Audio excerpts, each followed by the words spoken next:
Do not change your aim, change the approach. आपकी जो M है, एम्बिशन है, उसको बदलोगे ना तो कहीं नहीं रहोगे। अक्सर लक्ष्य बदलने वाले लोग भटकते हुए मिलते हैं और उनका कोई किनारा नहीं होता है। तो इसलिए हमेशा ये चीज, आप जो भी शुरू करें एक लक्ष्य बनाएं, एक एम्बिशन। मैंने सीखा, मेरे गुरुजी ने कहता था, मेरे बाबूजी कहते थे, और मेरे बाबूजी अभी भी कहते हैं, और मैंने अपने गुरुओं से यह सीखा कि बाप, लक्ष्य एक ही होना चाहिए, जिद एक ही होना चाहिए। When we are talking about aim, आपने बनाया ही क्यों अगर आपको इतना कॉन्फिडेंस नहीं था? इसीलिए रिसर्च कीजिए अपने एम को चुनने के पहले। लेकिन एक बार जो बन गया तो बढ़ चले हैं वो कदम, अब रुकेंगे नहीं। तो बस वैसा एटीट्यूड होना चाहिए कि हम तो घर से निकले ही थे बांध कर सर पे कफन, जहां हथेली पर लिए जो बढ़ चले हैं ये कदम। अरे जिंदगी खुद अपनी मेहमान, मौत की महफिल में है, सरफरोशी की तमन्ना अब हमारे दिल में है। वो एटीट्यूड कहां है? जवान हो यार, वो जवानी में रवानी कहां है? इस उम्र में जो बना लिया, एक बार एम बना लिया, उसके लिए मेहनत रोज करना है।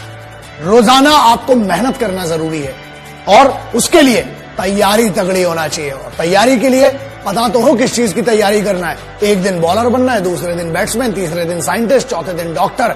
लल्ला कुछ नहीं बनोगे, कंफ्यूज बनोगे, जूते पड़ेंगे घर में भी और बाहर भी। एक एम बनाओ और बस उसकी तरफ बढ़ते जाओ। रोज मेहनत करना जरूरी है दोस्त। जब बेइज्जती होती है ना तो अंदर एक आग जग जाती है और उस आग की दम पे ही आप करते हो। तेज भागने के लिए आग की जरूरत है। रॉकेट को देख लेना, कभी नीचे आग लगी होती है इसीलिए इतना तेज भागता है। सो बेइज्जती, बस एक बात याद रखना, कभी ना कभी, कहीं ना कहीं आपको काम करना पड़ेगा अपने लिए, क्योंकि आपके मां बाप की या आपके रिलेटिव्स ने कभी ना कभी, कहीं ना कहीं कुछ ऐसा कहा होगा जो बेइज्जत किया होगा। उस बेइज्जती को याद करना, वो पावर देती है। हमें एक फियर होना चाहिए, वो डर होना चाहिए हमें कि यार अगर मैं कुछ नहीं कर पाया तो मेरी फैमिली के लिए मैं रिस्पॉन्सिबल हूं। अपने परिवार के लिए उस बेइज्जती को सहन करो और उन सभी लोगों को जिनने आप पर शक किया है, आपकी ईमानदारी पर शक किया है, आपके पेरेंट्स की परवरिश पर शक किया है, उनको साबित करो कि वो गलत थे और आपकी परवरिश बहुत अच्छी थी। उतार चढ़ाव जिंदगी में आना जरूरी है। हमारे यहां कहीं पढ़ा था कि हार्ट बीट जो है ना वो भी ऐसी चलती है, तो डरो मत उससे, धीरे धीरे हमें चलना है। मैंने एक ट्रक के पीछे बहुत सालों पहले पढ़ा था कि धीरे धीरे चलेंगे तो बार बार मिलेंगे, और अगर बहुत तेज चलेंगे तो हरिद्वार मिलेंगे। तो याद रखना, हमें धीरे धीरे चलना है। और पहले मंडे आता है, फिर ट्यूसडे आता है, फिर दिन चलते हैं। डायरेक्ट संडे नहीं आता है। हल्की हवा चलती है, उससे नींद आ जाती है पंखे की हवा में, ठीक है, लेकिन बहुत तेज हवा चलती है ना तो तूफान में घर भी उड़ा ले जाती है। इसलिए छोटी छोटी मेहनत करेंगे, छोटे छोटे एम बनाएंगे।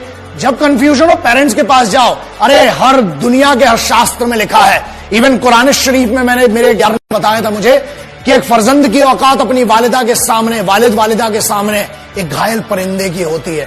पैरों में जन्नत बताई गई है। हर धर्म कहता है कि अपने माँ बाप के पास जाके सरेंडर कर दो, कोई भी प्रॉब्लम हो। मैं अगर आज आपके सामने खड़ा हूं ना तो ये मेरे बाबूजी हैं, ये मेरी माँ है, सिर्फ उनके कारण ही खड़ा हूं।